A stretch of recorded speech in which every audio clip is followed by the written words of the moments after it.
Hola, soy Nicole, soy ilustradora, me dedico a la ilustración infantil y generalmente en este canal les comparto videos sobre técnicas artísticas, museos y todo lo que tiene que ver con crear, pero esta vez quiero hacer algo diferente, quería hacer un blog donde también chismear un poquito sobre cosas que van pasando y también poder compartirles un poco de reflexiones sobre el arte que voy teniendo.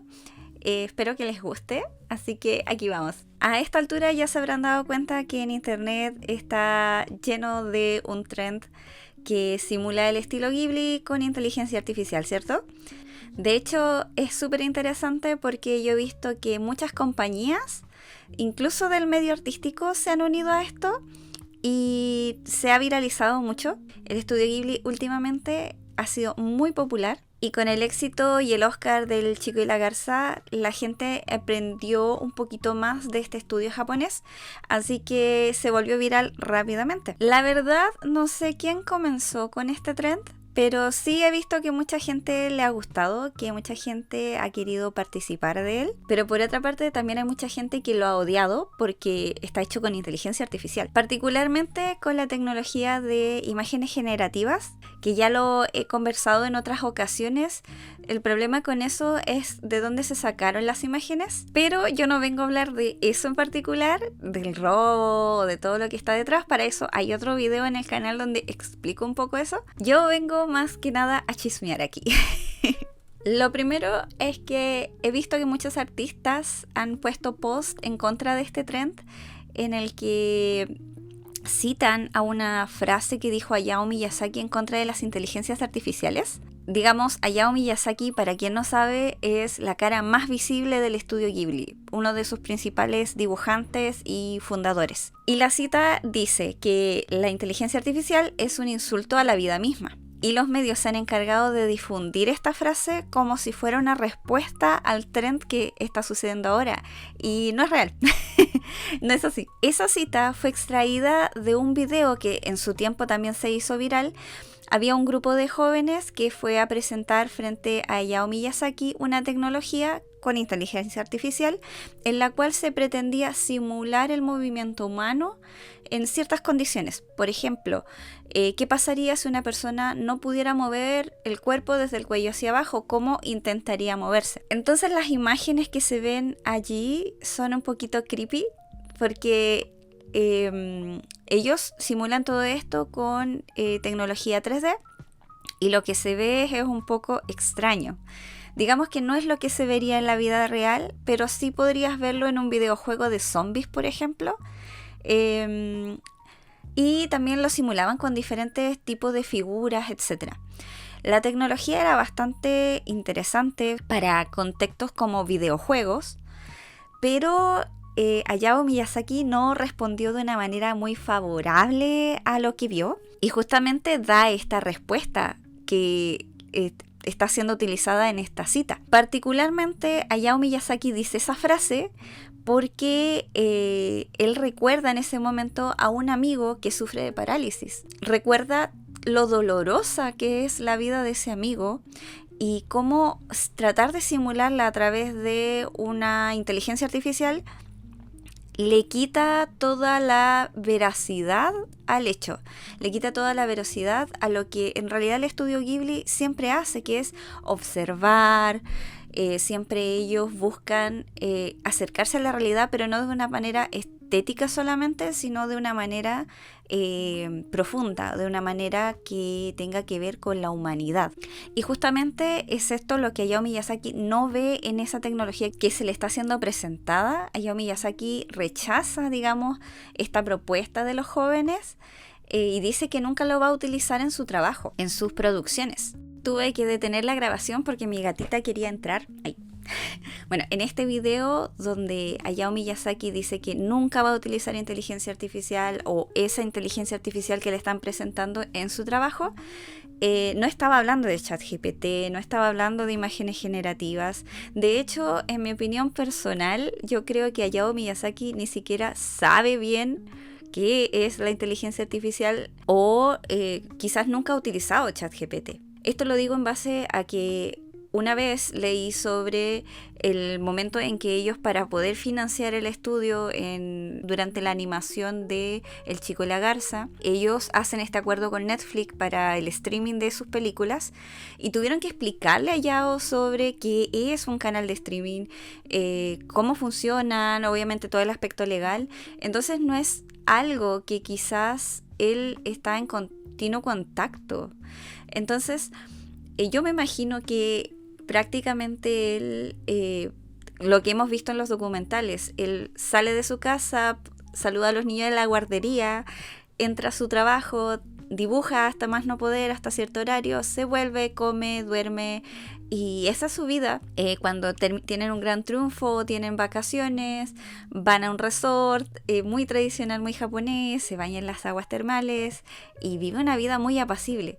No creo que realmente esté pendiente de las nuevas tendencias. Quizás sí ya se ha enterado de este trend porque ya es a nivel mundial, pero pienso que quizás esto podría interesarle más a sus abogados que al mismo Hayao Miyazaki, dado que para poder generar estas imágenes tienen que haber utilizado imágenes protegidas con copyright de las películas, de los pósters, de un montón de cosas. Quizás el equipo del estudio Ghibli estará más preocupado de esto que el mismo Hayao Miyazaki. Tampoco quiero decir con esto de que Hayao Miyazaki no interactúa con la tecnología del todo, porque bueno, nunca lo he visto en los documentales con un teléfono celular, smartphone en las manos, pero sí lo he visto con las computadoras cuando tienen que hacer ediciones, obviamente, y él monitorea todo eso, conoce todo eso, solo que no ha cambiado mucho su forma de vivir y para él yo creo que no es un desvelo que la gente esté haciendo estas imágenes generativas. Así que el problema no creo que vaya a ser por esto es un insulto a mi maestro Hayao Miyazaki que yo admiro tanto. No creo que la preocupación vaya por eso. De hecho, creo que el problema que la gente tiene en el mundo artístico no va por eso. La pregunta es ¿por dónde va este enojo general? Y me di cuenta de que en la mayoría de los lugares donde se utilizaba este trend, especialmente si se trataba de compañías o se trataba de grandes empresas que lo utilizaban, especialmente si tenían que ver con el mundo artístico, y aquí quiero mencionar con empresas que tienen que ver con el mundo artístico, con el mundo escénico, con ciertos lugares donde se espera que haya un respeto por el arte. Mucha gente comentaba cosas como un ilustrador habría estado feliz de hacer ese trabajo. Yo no sé si esas personas eran ilustradores, lo más probable es que tengan que ver con eso. Y aquí viene como la discusión o la reflexión que tengo detrás y que quería compartirles. Desde que apareció la IA generativa, el mayor miedo de los artistas es que roben sus imágenes. Por supuesto, están protegidas por derechos de autor por el mero hecho de uno crearlas. Eso existe ya, o sea, existe una regulación internacional donde tú creas algo, tú, cualquiera, ser humano, y eso te pertenece, tienes derechos de autor sobre eso. Y nadie puede utilizarlo sin tu permiso. Por eso todas las imágenes que están en internet, a pesar de que no tengan marca de agua, a pesar de que no tengan una serie de registros legales, sí están protegidas por derecho de autor por el mero hecho de ser creadas por alguien. Además de ese enojo general por ese robo, como se les dice muchas veces, por esa utilización no consensuada de las imágenes creadas por alguien, especialmente por artistas muy famosos o especialmente por imágenes pertenecientes a producciones, ya que ahí es donde se está metiendo en problemas OpenAI y también las otras empresas de creación de imagen, especialmente las que cobran dinero por usarlas. El problema que tienen los artistas es que existe un miedo a que se les robe su trabajo futuro, no en lo que ya han hecho, sino que hay mucha gente como yo que no somos muy conocidos, que no tenemos un estilo muy particular, que no somos de talla mundial, por decirlo así, que hacemos trabajos y que no se nos ha robado nuestro estilo. como otros artistas que sí uno ve algo que ellos hicieron y uno dice, ese es el trabajo de tal persona. Ese tipo de imágenes se utilizó para crear estos programas, pero el problema no pasa por la mayoría de los artistas, la mayoría de las personas que están molestas quizás no pasa por ahí, pasa por el miedo a que no puedan conseguir trabajo en un futuro porque la gente va a preferir hacer cosas con OpenAI o Midjourney o etcétera, etcétera, en vez de contratar un artista. Y eso hoy en realidad sí está pasando. Yo no quiero decir que esto no está pasando, que esto no es real. Hace no muchos días, bueno, en realidad hace unos meses salí del metro y vi un póster ahí donde uno sale por las puertecillas, un póster hecho con inteligencia artificial, estilo anime, de una universidad chilena. Y así hay muchas compañías que han optado por, digamos, esta salida más fácil, que es generar una imagen con inteligencia artificial y no contratar un artista. Y ese es el mayor miedo, ya de que los artistas, creo, tienen, es que en un futuro no encuentren trabajo. Entonces, por eso también tenía ganas de hacer este blog, porque quería contarles un poco de ciertas cosas que he ido reflexionando ya hace aproximadamente 2 años. Quiero darles algunos tips, quiero darles también algo de esperanza en todo esto, porque en realidad he escuchado muchísima gente diciendo, no, la inteligencia artificial está aquí, no vamos a poder deshacernos de ella y así son las cosas. Y la verdad es que a mí no me gusta pensar así, porque para mí la creación humana es no solo algo que a mí me entretiene o que a mí me gusta hacer, es también una necesidad humana. O sea, así como hay personas que les gusta hacer deporte y sienten esa necesidad interior de necesito salir a correr o necesito ir a hacer ejercicio, que existe esa gente, la conozco. No me siento identificada con ella. Así como existe ese tipo de personas, también existe el tipo de personas que necesita crear, que necesita tomar un lápiz para expulsar sus ideas, sus sentimientos o algún tipo de materialidad, porque ahí entra un montón de formas de crear. Y crear es esencial para el ser humano en todo ámbito. Entonces, no creo que la capacidad humana de crear se vaya a eliminar, pero sí creo que depende de cómo esto se observe, se puede sentir que se va a desvalorizar, o sea que ya no vas a poder trabajar de artista. Y ahí yo creo que hay una discusión que hacer y me encantaría leerlos en los comentarios y que podamos también conversar sobre este tema. Lo que les venía a contar, me salgo un poco del guión porque tengo aquí, yo escribí todas mis ideas para poder presentárselas, no, esto no es un flujo de conciencia. Lo primero es que les quería contar que yo tengo formación en ilustración, salí de una carrera de ilustración y trabajé algunos años de muchas cosas, haciendo muchas cosas. Hice storyboard, hice ilustración de textos infantiles para libros escolares, trabajé haciendo logos para diseño. Digamos, yo era asistente de muchas personas al final en ilustración una vez que salí de la carrera, pero yo vivía sola y también tenía que trabajar de otras cosas para poder tener un sueldo fijo. Entonces, en cierto punto, mi computador se echó a perder. El computador que yo había comprado para poder trabajar de ilustración, se murió. El disco duro. Entonces, justo sucedió en un verano y se me dio la oportunidad de trabajar en un colegio. Y en este colegio empecé trabajando como asistente de aula. Pero yo tenía mi formación en arte, entonces un día un año se me ofrece hacer clases de artes visuales que se iba a reintegrar al programa. Y yo muerta y asustada, porque en realidad yo nunca pensé ser profesora. Cuando yo estaba en el colegio me decía, podría ser profesora, porque yo era la típica niña que se leía el libro y le contaba a los compañeros de qué se trataba el libro. O yo hacía mis resúmenes, era muy ñoña, sí. Hacía mis resúmenes, mis mapas conceptuales, porque así aprendía yo, y después se los pasaba a mis compañeros para que ellos mismos estudiaran. Eso me pasó mucho. Entonces en algún punto alguien me dijo, podría ser profesora, y yo no quiero estar en una sala de clases con tantos estudiantes y sufrir. Esa era mi mirada de ser profesora, pero necesitaba algo mejor en mi vida, necesitaba un trabajo, y se me dio esa oportunidad y yo dije, bueno, quizás el Señor quiere que yo haga esto. Así que, empecé a hacer clases de arte y ahí me quedé 8 años haciendo clases de arte. Me formé, o sea, estudié en la Universidad de Pedagogía en Artes Visuales y por 8 años no me dediqué a la ilustración. No me quedaba tiempo. Aquellos que sean profesores y que les guste el arte van a sentirse identificados con que es difícil ser profesor y hacer algo más en la vida, a menos que sea un hobby. Así que no podía dedicarme a la ilustración, así que lo dejé. Y ahí apareció, un montón de situaciones que nos llevaron a mí y a mi esposo a Reino Unido. Bueno, y en Reino Unido mis oportunidades laborales no eran la ilustración, porque yo venía de cero experiencia hace 8 años, así que empecé a trabajar en un colegio.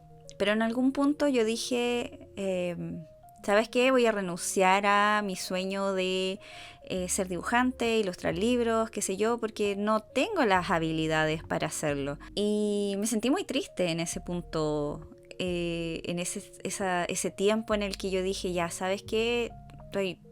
Como diríamos en chileno, estoy puro leseando, en realidad no va para allá mi camino, me voy a tener que dedicar al colegio, esto es temporal, etcétera, etcétera. Y no pude dejarlo. No pude.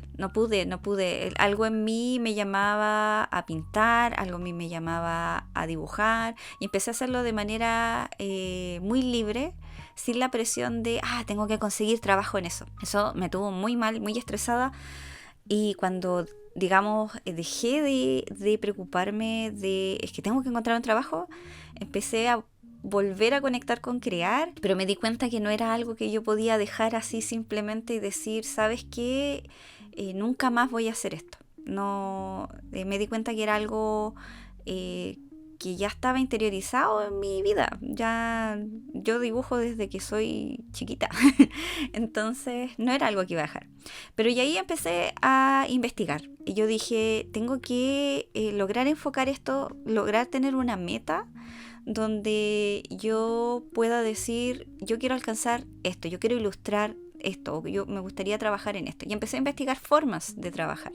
Y ahí me di cuenta de un montón de cosas, que quizás sean tema para otros videos. Me di cuenta de que yo tenía mis redes sociales y ustedes pueden ver que yo tengo como un montón de seguidores, pero de esos seguidores con los que interactúo realmente son alrededor de menos de 1000 personas. Y la mayoría del tiempo son alrededor como 100 personas las que ven mis historias, me comentan o cosas así, me ponen me gusta. Si ustedes van a los me gusta nunca superan los 30 por ahí, porque obviamente el algoritmo y todo eso. Entonces yo soy re mala para sumarme a las cosas porque sí me gusta hacer contenido, sí me gusta hacer videos, lo hago por diversión, pero cuando entra el factor de es que tengo que conseguir seguidores, yo me empecé a cuestionar ¿para qué necesito seguidores?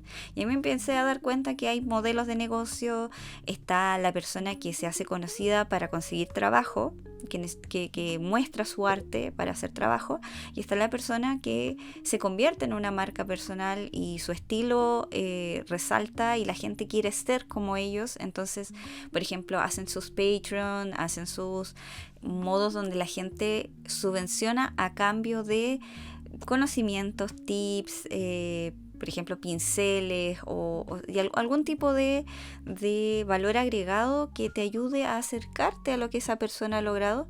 Y ambos son completamente admisibles y bueno, yo no es que los cuestione o algo así. Simplemente yo me di cuenta que existían esos modelos. Para seguir ese de marca personal, igual hay que ser, como decíamos en Chile, secos. Hay que ser admirables. Ya hay que ser una persona con un nivel de trabajo admirable. Y en ese punto de mi vida yo no estaba ahí.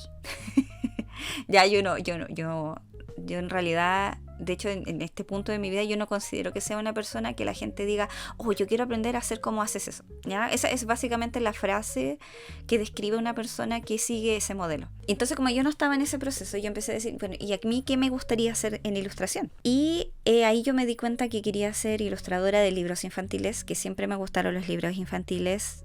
Tengo muchos libros infantiles ilustrados. Siempre me ha gustado la lectura, pero A mí hay algo que yo cuando tomo un libro infantil, un libro ilustrado, a mí hasta me dan ganas de llorar cuando el libro es hermoso. No solo estéticamente, sino la historia. Entonces, esas cosas que a uno le pasan con eso, a ti te tiene que pasar con algo, ¿ya? O sea, cuando tú quieres ser artista, con algo tú tienes que conmoverte. Y con eso que te conmueves probablemente es lo que te apasione. Entonces yo me di cuenta, sí, a mí me apasiona la literatura infantil, me apasiona historias, me apasiona la ilustración infantil, admiro a tal y tal y tal persona.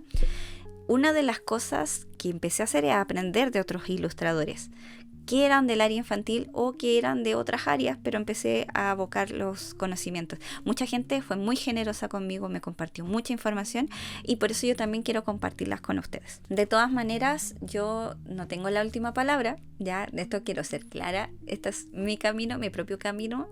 ¿Cómo se llama ese libro? El camino del artista. Esta es mi propia forma de haber llegado a esta reflexión, ya que les voy a compartir ahora al final. Ustedes van a hacer su propio camino, pero es esencial sí apoyarse en otros artistas, preguntar, extraer información de aquellos que ya han recorrido una parte del camino y aprender. O sea, si te sientes hoy desanimado porque eres artista y no sabes para dónde está yendo todo este mundo loco, hay camino aún para recorrer y si a ti te apasiona dibujar o te apasiona crear de alguna forma cualquiera, eso no se ha acabado, eso va a seguir estando ahí, por mucho que lo quieras apagar. Eso aprendí yo. Entonces, lo primero fue investigar. Empecé a ver, bueno, hay comunidades de ilustradores infantiles, cómo consiguen trabajo, hay ilustradores infantiles que comparten información en YouTube.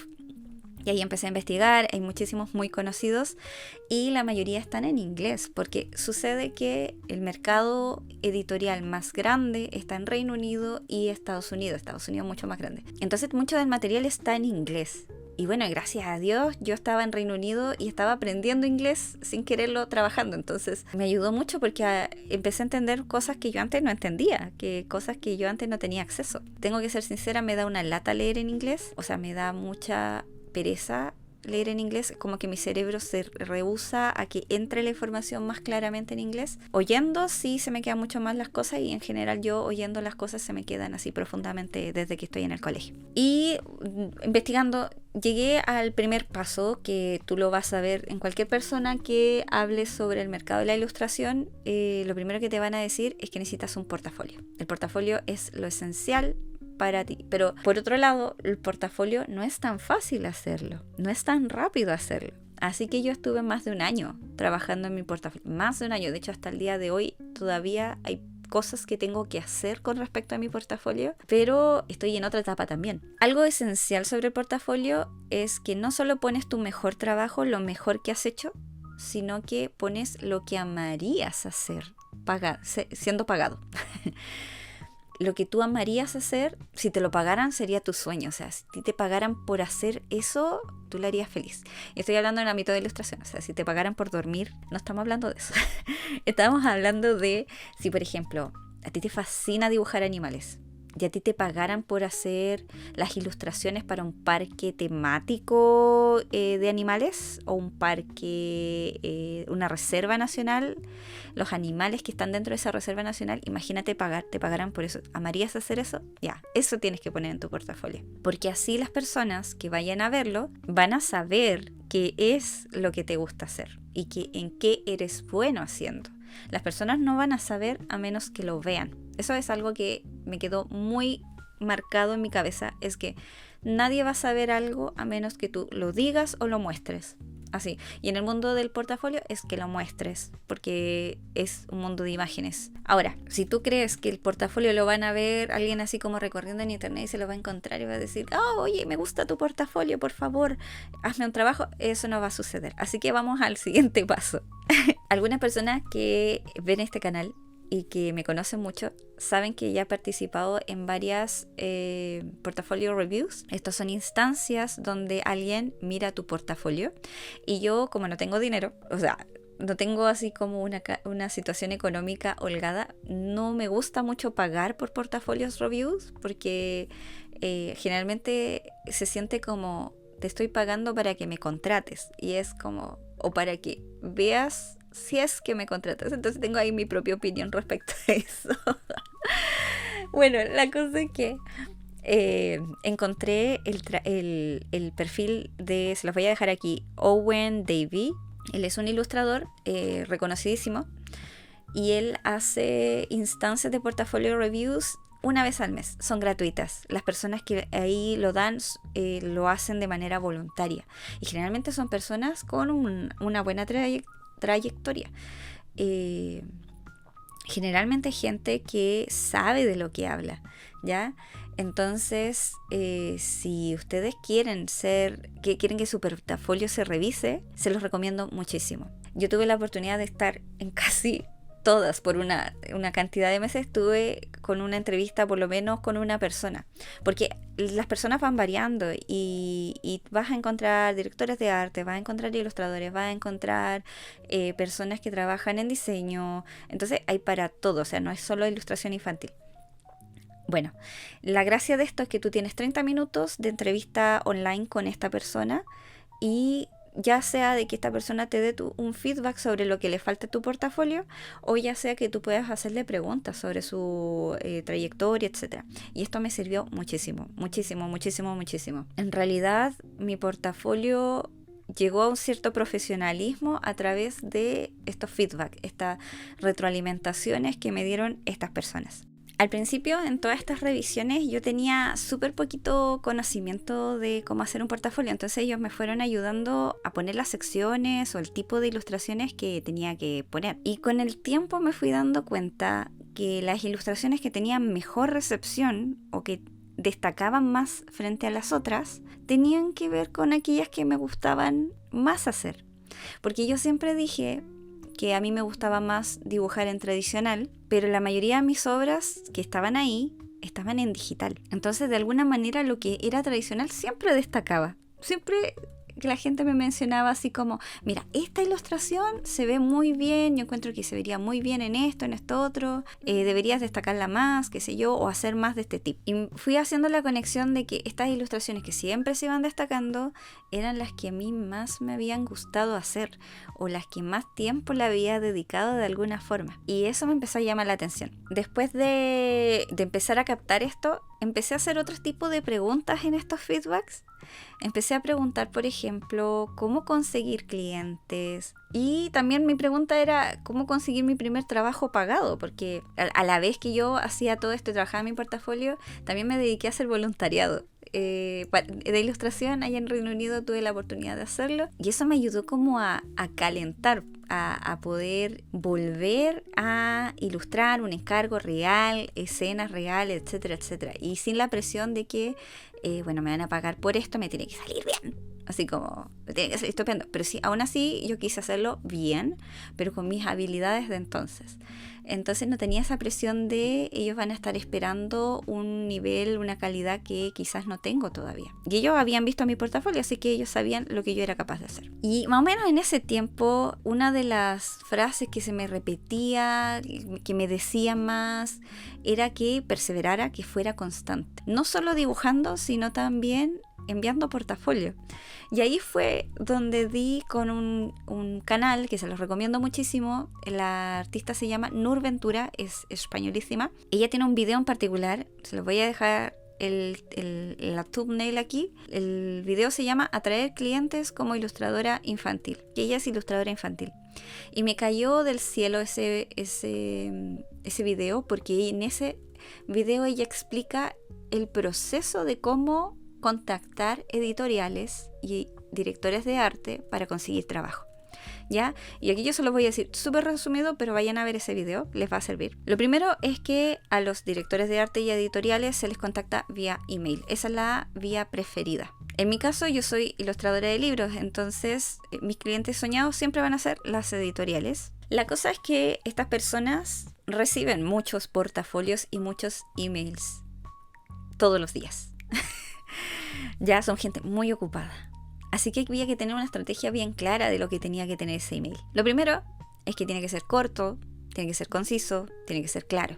Tiene que tener una presentación, quién eres tú, de dónde eres. Tienes que señalar cuál es tu interés, qué tipo de libros quieres hacer. Ya, libros infantiles. Si tienes un rasgo específico, me gustan más los libros, por ejemplo, para bebés que los libros para jóvenes de 12 años, también tienes que ser muy claro. Y adjuntar muestras de tu trabajo, las mejores 2 o 3 al mail. Insertadas en el mail, cosa que tú puedas decir, mire, aquí le dejo una muestra de mi trabajo y mi portafolio está y uno puede adjuntar un PDF o una página web. Hay editoriales que no les gustan los PDF, no les gusta descargar cosas de los emails, o su mail impide que vengan archivos adjuntos.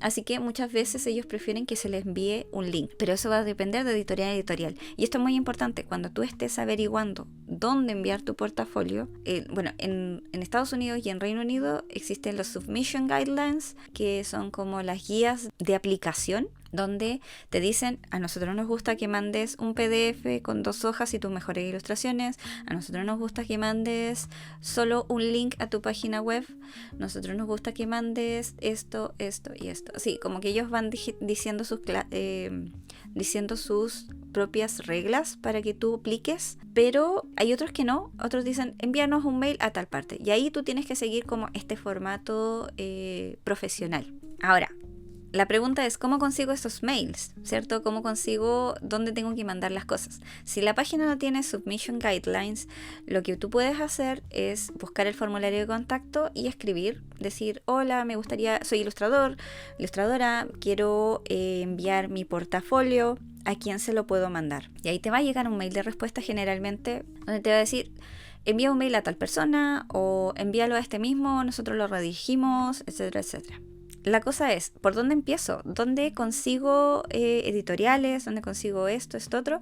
Bueno, yo los conseguí de varias maneras. Fui a la biblioteca, miré los libros infantiles, fui a la sección de libros infantiles, busqué los libros infantiles que a mí me llamaban la atención, que a mí me gustaban, pero no solo que me gustaran en apariencia, sino que se parecieran a cosas que yo soy capaz de hacer o que me gusta hacer. No es solo porque tú tienes que diferenciar como artista cuál es tu gusto, ya, como lo que a ti te gusta ver, lo que consumes, como decían por ahí, y tienes que diferenciar lo que tú haces. Entonces tienes que buscar cosas similares a lo que tú haces, y vas a darte cuenta que las editoriales tienen como una línea donde ellos suelen hacer algo parecido. Ya tienen una línea editorial. Entonces tú le mandas un portafolio que no tiene nada que ver con eso, probablemente no lo van a tomar en cuenta porque esta persona ni vio los libros que nosotros hacemos. Tú tienes que hacer esa investigación y vas anotando los nombres editoriales, y ahí viene el trabajo donde o te contactas por el formulario de contacto, o por ejemplo yo me metía a LinkedIn y empezaba a buscar gente que trabajaba en esa editorial, trataba de llegar a los diseñadores, trataba de llegar a las personas que trabajaban como editores, y a veces francamente les preguntaba, hola, soy ilustradora, me gustaría mandarte mi portafolio, ¿puedo enviártelo al correo? Y muchas veces me respondían favorablemente. Me hice para esto una tabla donde yo iba poniendo los datos que iba consiguiendo. Existen también libros que te dan mucha información sobre las editoriales, sobre la forma de subirlo. En Reino Unido existe uno en particular. Y así, es un trabajo que te puede tomar semanas, ya, recopilar toda esta información. Y en un cierto punto empiezas a mandar tu portafolio. Cuando tu portafolio tú sientes que ya te da gusto verlo, que es un portafolio que muestra lo mejor que puedes hacer, hasta ahora, y no importa si no tienes trabajos reales, digamos, de gente que te ha pagado por eso, lo que importa es la calidad del trabajo. Entonces tú lo empiezas a mandar. Y así yo mandé muchos mails, muchos cientos de mails. Y de ellos recibí, yo podría decir, un 10% de todos esos mails. Algunos de ellos, digamos, no puedo decir que la mayoría, podría ser como la mitad de ellos, me decían, en este momento no tenemos proyectos que calcen con tu estilo, pero te los dejamos por ahí. Otras personas me decían, nos gusta tu estilo, nos gusta tu trabajo, no tenemos proyectos ahora, pero sigamos en contacto. Entonces eso significa que yo, cuando mejore un poquito más mis obras, mi experiencia, etcétera, lo puedo volver a enviar a esa editorial y puedo retomar contacto, porque las editoriales lo que hacen es que juntan un catálogo de ilustradores, viene un proyecto literario y dicen con qué esto pega mejor, ¿ya? Entonces, entre más notorio sea tu forma de trabajar, más ellos se van a acordar a la hora de necesitar a alguien. Para allá quiero ir enfocando esto también. Entonces llegó un punto donde yo estaba esperando mi primer sí, tengo un proyecto para ti, trabajemos. Todos estos tiempos muertos donde yo no recibía oferta de trabajo, yo seguía trabajando en mi portafolio, yo seguía haciendo proyectos personales, seguía haciendo voluntariados y así, como que empecé a adecuarme a trabajar dibujando continuamente. Cada vez que tenía un día libre, yo dibujaba. Cada vez que yo tenía estas vacaciones que tienen los colegios, yo me pasaba esa semana dibujando. Para mí, empecé a hacerme como un ritmo de trabajo. Y llegando a Chile tuve la oportunidad también de contactar gente en ferias de editoriales independientes. Esas son muy buenas porque ahí generalmente en el stand no va a estar una persona que no es un trabajador de la empresa, o de la editorial, mejor dicho. No va a ser una persona ajena al proceso de la editorial. Generalmente va a estar el mismo editor porque ellos trabajan con muy poquita gente. Entonces, por lo menos aquí en Chile pude contactar cierta cantidad de personas y los recontacté por email, me fue bien, por ahí salió un proyecto que ya les voy a contar, y eso también es una buena práctica, pero tú tienes que ir preparado también llevando, por ejemplo, yo llevé esto. Yo antes de ir averigüé qué editoriales iban a estar, qué editoriales hacían infantil, vi su catálogo, vi con cuáles podía hacer clic, con cuáles podía yo trabajar en un futuro, y llevé llevé varios tipos de postales. Una que tenía una ilustración tradicional como esta, era otra, se me acabaron porque les gustaba. Y atrás puse mi información personal, digamos una breve biografía y un QR a mi portafolio. Eso fue lo que entregaba. Y también hice una en formato digital, o sea, una ilustración digital, con lo mismo acá atrás. Eso lo imprimí yo misma, lo llevé y gustó. Y gustó porque lo que pasa es que con las editoriales tienes que mostrar que puedes ser una persona que trabaja profesionalmente.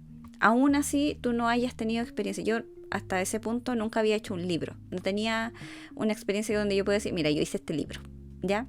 Entonces, yo tenía que mostrar que yo era capaz de ilustrar para un libro. Y eso depende de ti mismo. Depende de cómo tú muestres tu trabajo. El asunto es que también empecé a buscar entre mis contactos. Esa es otra cosa que tú tienes que hacer.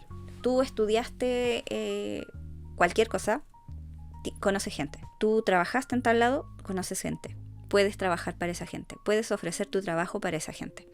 Entonces, yo soy cristiana y hay una casa editora de mi denominación que hacen libros infantiles. Y busqué el contacto en LinkedIn, me dieron el email, mandé el email, me dijeron, oye, mira que tú qué bonito tu trabajo, pero no tenemos proyectos ahora, te vamos a contactar cuando tengamos uno. Y eso sí pasó, me contactaron, hice una portada y salió todo bien. Ese fue mi primer sí. Y de ahí vinieron otros sí. Y yo ahora pienso y digo, era verdad que ser constante y ser perseverante es lo único que marca la diferencia entre esos no que recibí y ese sí. Entonces eso obviamente me ayudó a sentir un poquito más de confianza en mi trabajo porque alguien dijo que sí. Y curiosamente hubo también gente que me buscó para trabajar conmigo. Y yo digo así como, ¿y de dónde esta persona me ubicó? ¿Y por qué? ¿Por qué? ¿Por qué yo? Entonces pasa que yo, a la vez que tengo mi portafolio, yo tengo un Behance y he tenido experiencias agridulces con Behance.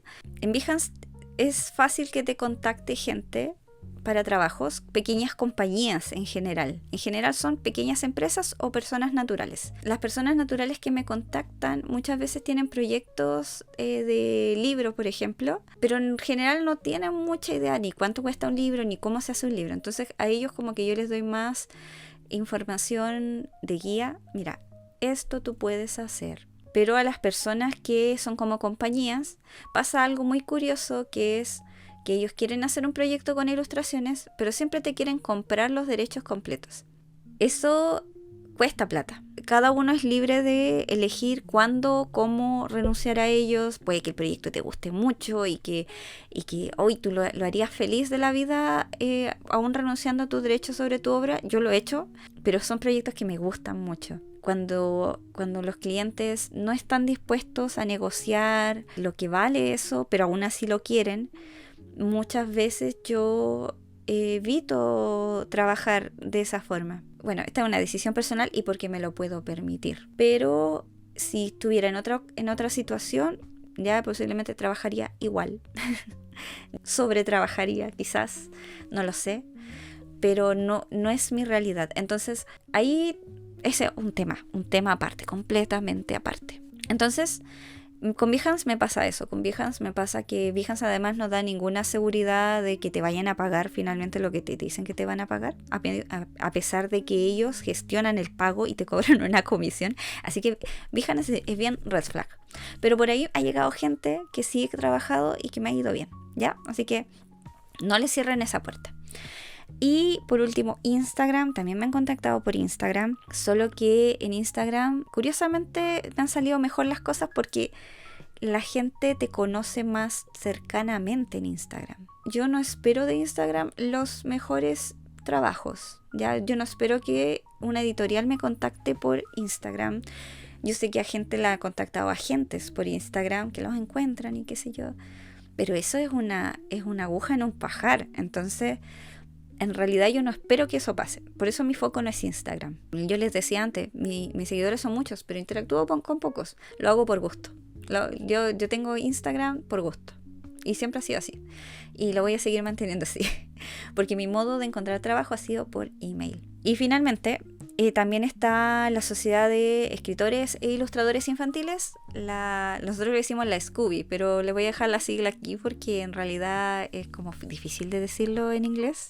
Lo voy a tratar de decir. Es SCBWY. Y es muy difícil. no puedo decirla, no puedo ya. Esta es una comunidad que es muy grande en Estados Unidos. Tiene muchos pequeños grupitos en Estados Unidos.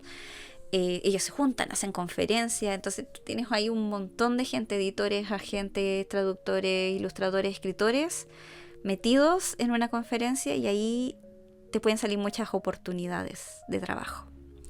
El asunto con eso es que está en Estados Unidos. Y el asunto con que esté en Estados Unidos es que si tú vives en un país como Chile, es muy difícil. Pero por ahí, curiosamente, ellos tienen un mostrario de ilustradores donde tú subes tu trabajo. Y curiosamente me ha contactado gente por ahí. Y gente que se siente conectada con mis ilustraciones y también mi biografía. Donde yo señalo, mira, a mí me gusta hacer esto, mis creencias son estas. Incluso yo he puesto eso. Y la gente ha resonado con eso y me han contactado. Lo único malo es que generalmente te contactan no editoriales. Y ya con esto ya termino. Ya con esto ya les termino de dar la lata. Si es que llegaron acá, muchas gracias por escuchar y por comentar. Porque en realidad encuentro que yo participo de otras comunidades de YouTube donde se comenta, donde se hablan cosas y encuentro que es súper bonito. Yo descubrí YouTube hace como un año.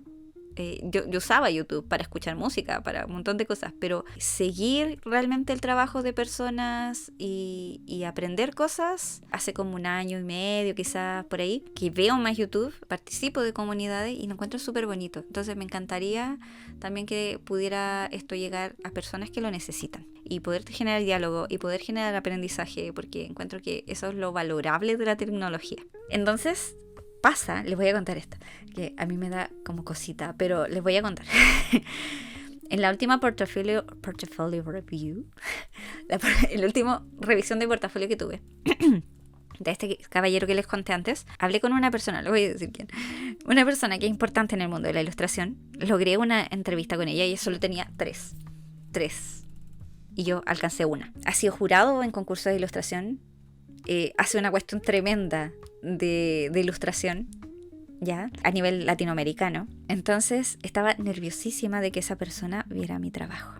Estaba así, pero aterradísima. Nerviosa, encima porque la primera vez que traté de entrevistarme con ella hubo un problema con los horarios y murió la entrevista y me quería morir.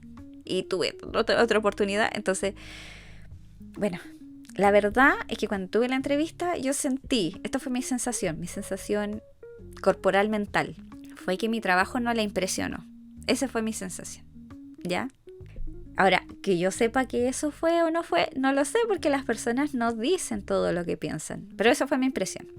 Sin embargo, yo tuve la oportunidad de hacerle preguntas. Yo venía con un montón de preguntas, no sobre mi trabajo, sino sobre su perspectiva, porque iba a hablar con una persona que tiene mucho conocimiento, que hace críticas sobre ilustraciones, que juzga ilustraciones. Entonces esta persona tenía que tener mucho conocimiento. Y yo dije, tengo que aprovechar eso. Y le pregunté, por ejemplo, cuál de mis ilustraciones creía que tenía más potencial de las que estaban en el portafolio. Yo muy recientemente había añadido una ilustración y quería saber si llamaba la atención esa u otras, que eran mis caballitos de batalla. Y esta persona señaló esta nueva ilustración. Y sucede que esta ilustración era una ilustración que, de hecho, el proceso lo tengo aquí en mi YouTube, porque fue loquísimo.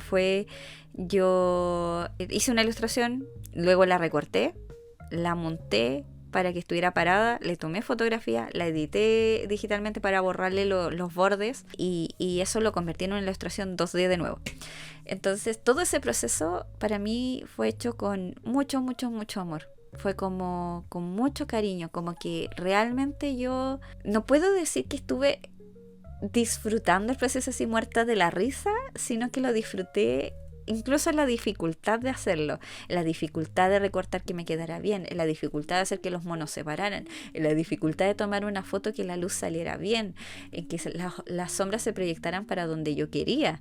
En todas esas cosas disfruté el proceso porque descubrí que hay un proceso artesanal detrás de la ilustración y esa cuestión me fascina. Personalmente esa cuestión me fascina. Entonces creo que eso se nota. Y eso me dijo ella, que aparentemente todo esto que rodea esta ilustración se nota de alguna manera, no sé cómo, eso es un misterio para mí, pero se nota. Y resulta de que me empecé a dar cuenta que ciertas ilustraciones que yo hago de esa forma u otra, hay algunas que me hacen sonreír al mirarlas, que yo las miro así con cariño y es como, ay, mira cómo quedó. Y eso me resulta súper interesante porque no pasa siempre.